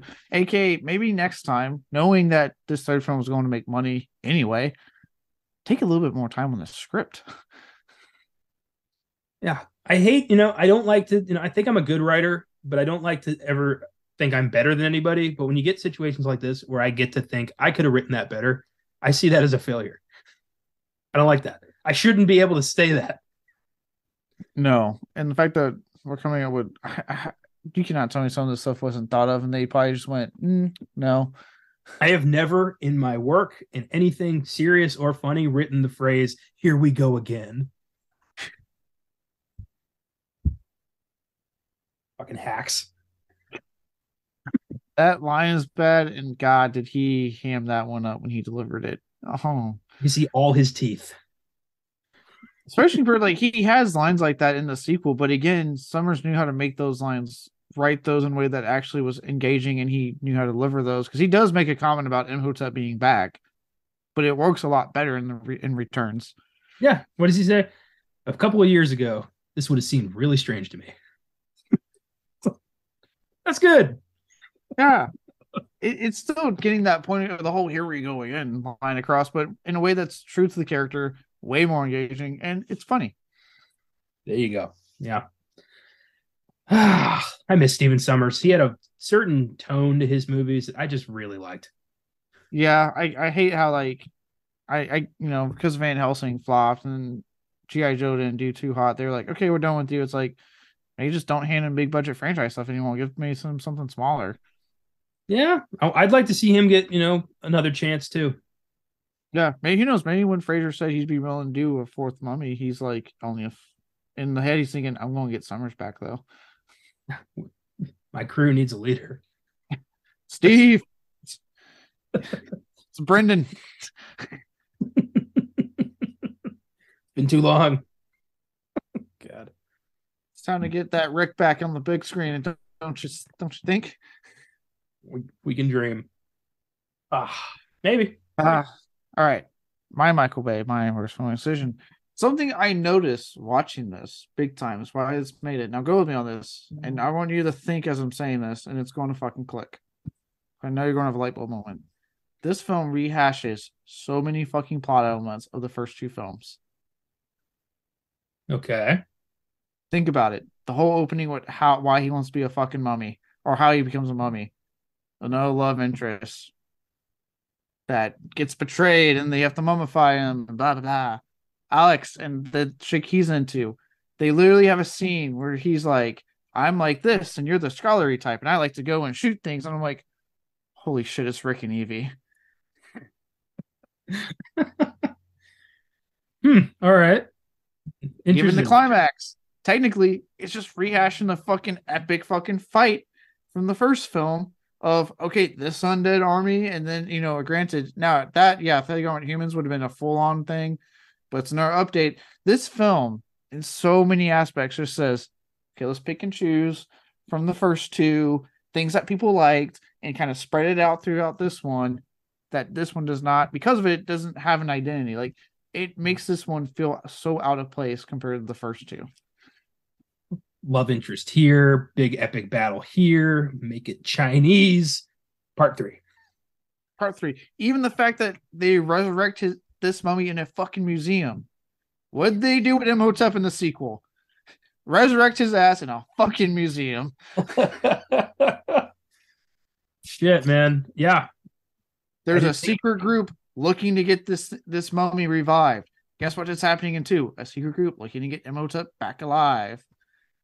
They're using a ancient relic to get to an isolated oasis-like location where they can find the secret to eternal life. Sounds a lot like I'm Cher. Yeah, Yeah, I dude. get. I never thought about that, but you're I, right. I told you I was like, go with me on this. It's amazing. And look, I get it. Obviously, when you're in a franchise, you're going to have elements that repeat. And before anyone comes at me, for the audience who knows how much I love horror films, I hear you on Texas Chainsaw Massacre, Friday 13th, Halloween, Nightmare on Elm Street, so on and so forth. I hear you, but hear me. Those films know how to be entertaining doing the same thing.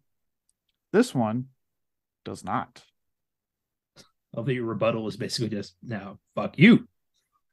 Yes, I like those. There's nothing wrong with that. exactly. Those I can get a kick out of. And they do something a little bit different. Well, sometimes they'll do something a little bit different. Each one of them try to make it unique. So to their credit, they do try. And like if you really pay attention, they're trying to be like, okay, what can we do to make this one different? Not saying they always succeed, but they try. Sometimes all you need is docking. That's it. And you know what? It completely works. Dream Warriors. Tonight will be gone.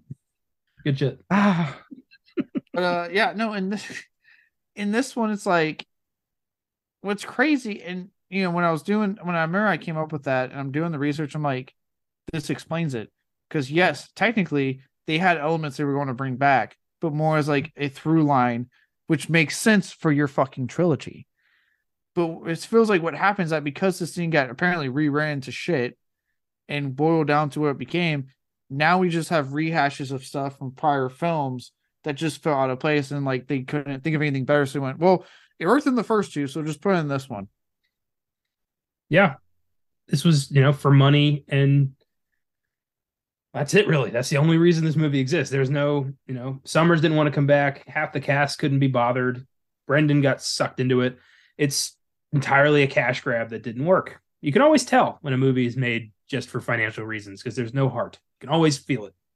Yeah, there is no heart in this film. So I'll take yeah, 100 horribly CGI'd Scorpion Kings before I ever watch this piece of shit again. yes, yes.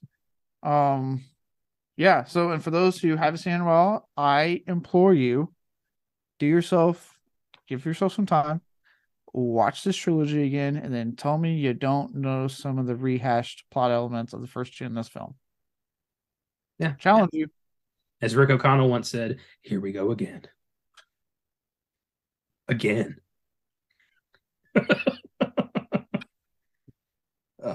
Oh God. All right. On that note, let's see if we can muster up anything positive, and let's give our silver lining to this film. So what did you come up with? I thought the use of the terracotta army was a cool idea. I liked, because I remember when that, like, hearing when that was found, and it was on loan for various museums, like the actual terracotta army, and incorporating that into the film as the Emperor's cursed by clay army was neat. And I thought those were cool. So I'm gonna give the movie props for in bringing that into the story and making that crucial to the plot. I thought that was cool. Yeah, I will say, and not to give this man any props over him being apparently a monster. That was Rob Cohen being a major history buff and being very into Chinese history. So that was actually a lot of his doing. So to his credit, that was a lot of his idea. I gleaned that off the bonus features. So that was his input. Okay, well, Hitler had great paintings, so Yeah. people aren't all Also, bad, I guess. I don't know what point I'm trying to make. There's really no real connection to the next time I'll say, but because the terracotta, right? So I know this is not the same thing. Okay, I want to point that out right now. But there's a System of a Down song where they keep saying terracotta, terracotta, terracotta pie aggressively. And for some reason, every time I heard the word terracotta, that line would start playing in my fucking head. Had nothing to do with this movie, nothing to do with these at all, but like just the similarities and how it's said, and that made me sit there and go, terracotta pie. Hey, terracotta pie. I'm like, wait a minute. Okay. Yeah, I can't remember the damn name of the song off the top of my head, but it's a System of a Down song that a lot of people do. I do know, I promise. Well, for those of you who don't know, the Terracotta Army is an actual like clay sculptured army where every single statue represents an actual human being who was in that army. They all look slightly different because they're all based on real people. And it was a massive find and a hugely culturally significant Chinese artifact. So pretty cool. And I've always wanted to see it, but I don't think they're letting it leave the country anymore.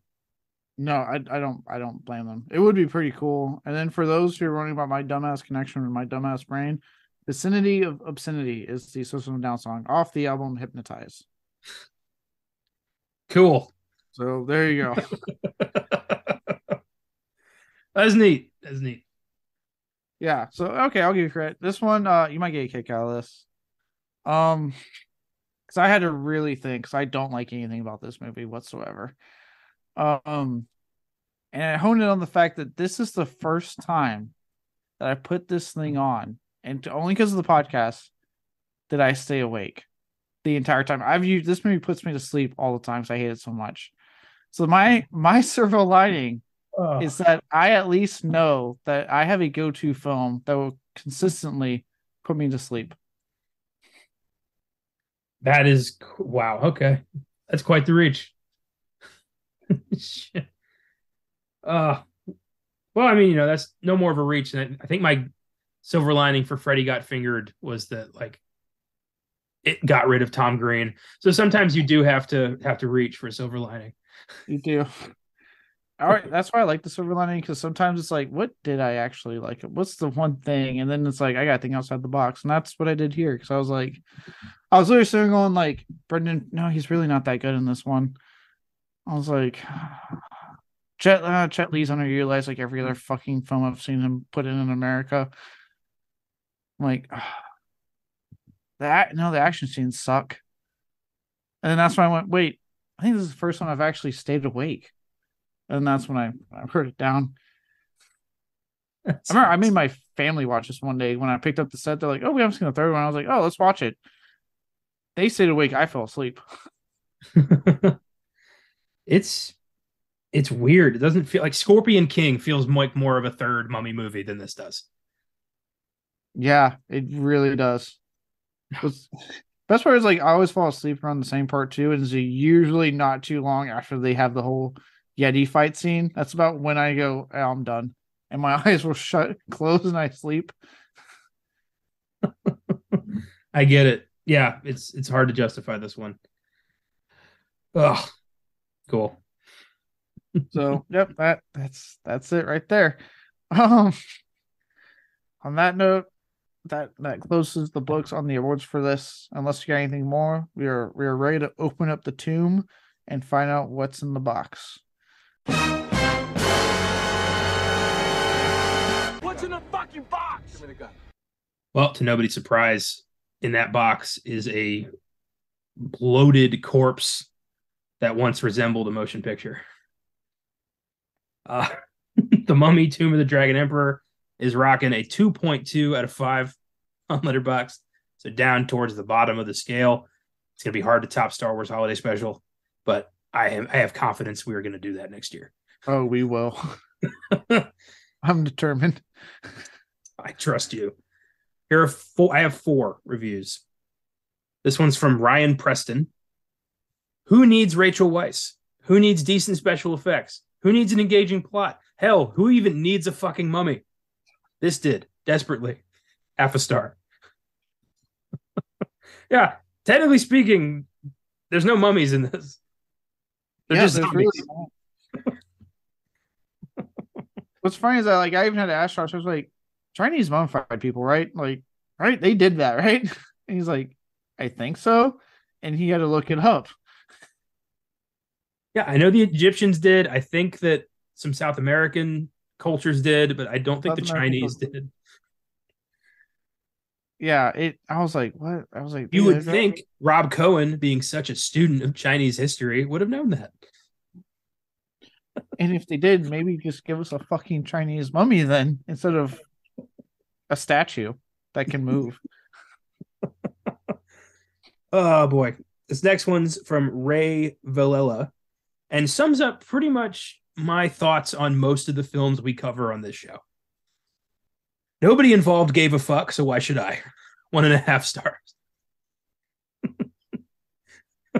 It's like, yeah.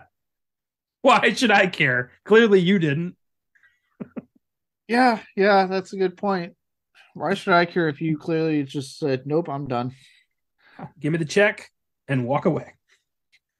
Give me the check, give me the free vacation to a different country, and let's just get this thing done. This next one's from Greg Smith. Why would they do this to me personally? 2 stars. I like that. I like how he's personally hurt by it.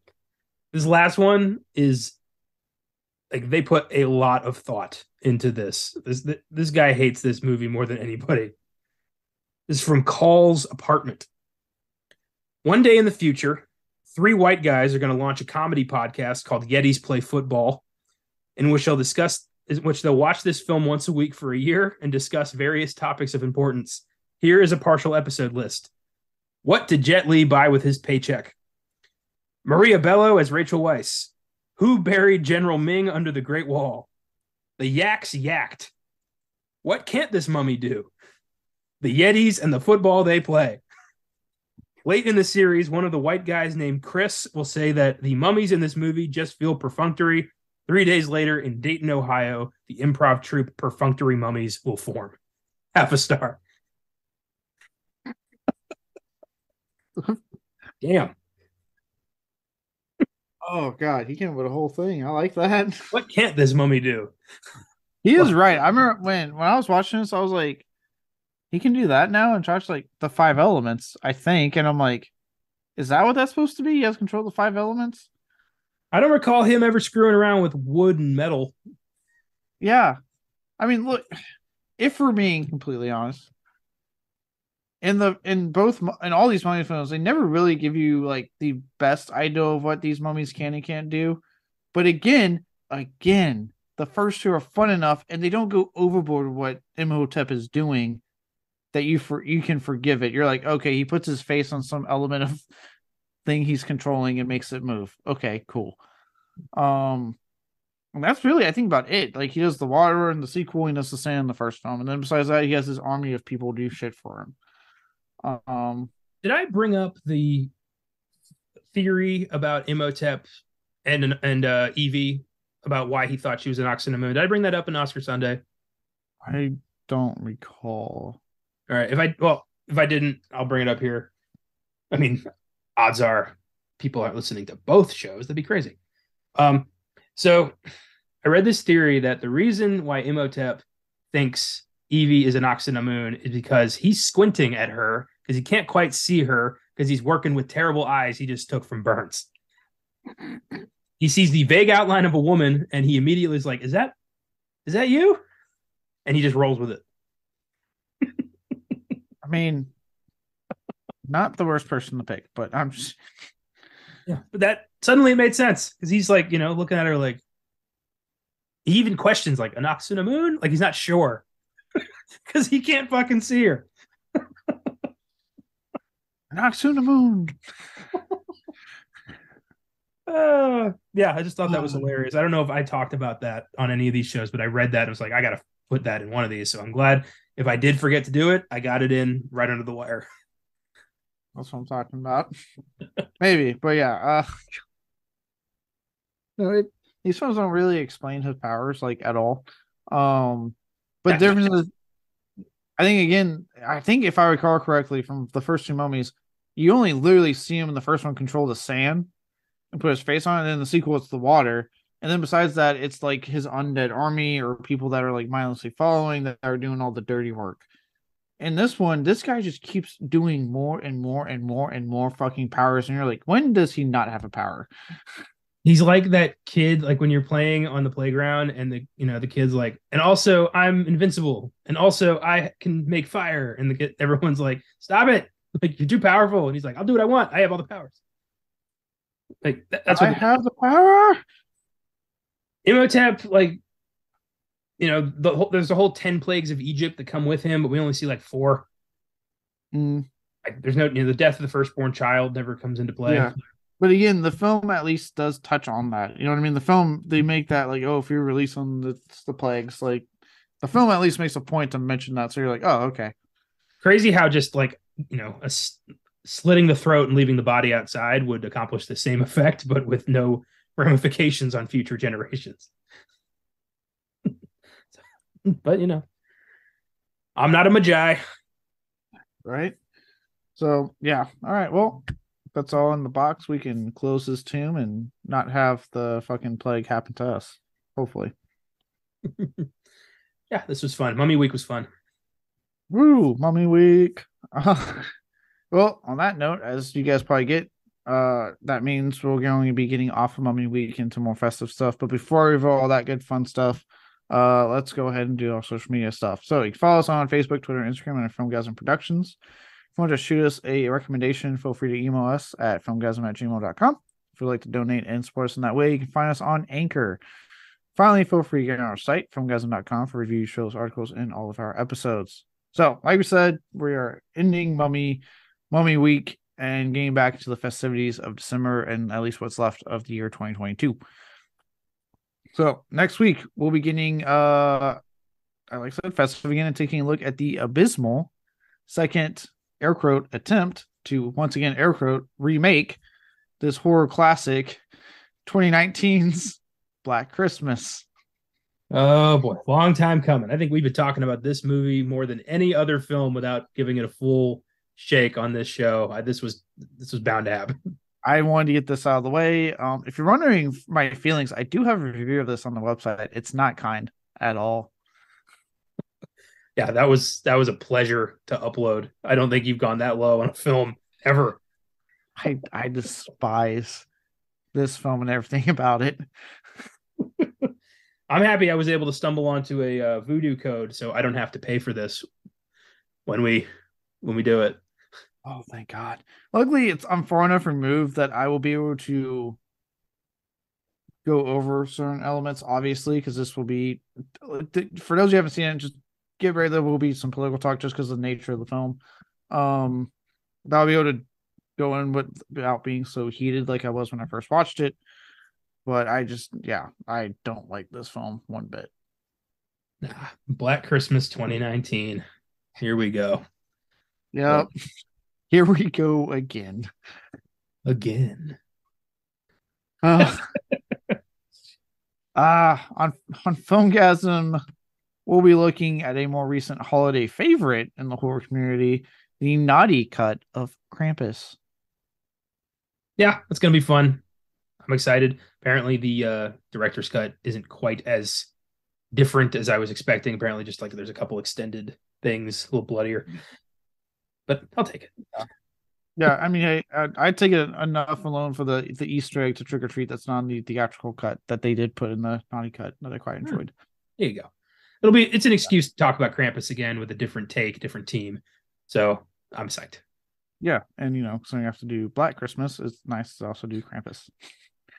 So, and on Oscar Sunday, they'll be looking into the highest grossing film of all time. Now that the long-awaited sequel is finally coming out, 2009's Avatar. Y'all have fun with that. Oh, I got. Oodalali. I am so excited. Can't you tell? Yeah, Avatar, you know what? I get why it's on the schedule. It's a significant film in culture. It's the highest grossing film of all time. Revolutionized digital effects and what we can do. And part 2 is finally here. So if we were ever going to do Avatar, it's now. Let's just get this over with. Yeah, right. I'm just ready for the sequel to come out so I can stop hearing about it. I don't think that'll take long. No, I got a feeling this is going to come and go, but also make money at the box office. I won't say success because the insane amount of money they got to make. We'll see, but it will be at the box office and it will make money at said box office. If there's no gay characters, you can count on that Chinese money to bring it home. God